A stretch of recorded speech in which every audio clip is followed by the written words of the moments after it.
how to turn on quiet mode on Instagram. So first of all, we need to open our App Store or Google Play, and we need to make sure that our Instagram is updated to the last version. If you saw the update button in front of you just like this on my screen, what you're gonna do is you're gonna hit the update button until you receive the new features or fix some bugs. After you finish, what you're gonna do is you're gonna go back to your screen and we're gonna enter our Instagram. All right, next step, I'm gonna click at the avatar icon at the down right, okay, and I'm gonna hit the three lines at the top right. All right, and here you will see multiple options. We're gonna hit our settings.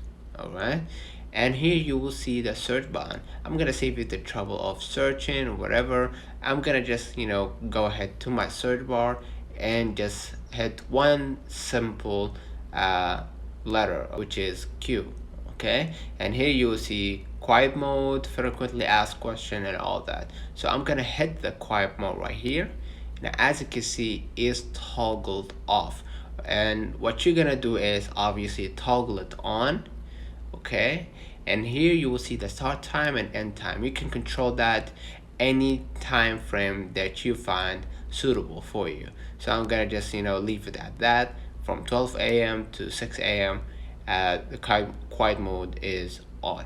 Let me know in the comments if this video helped you. Don't forget to like and subscribe, turn on the notification bell to receive every video we upload. Thank you for watching. See you in the next one.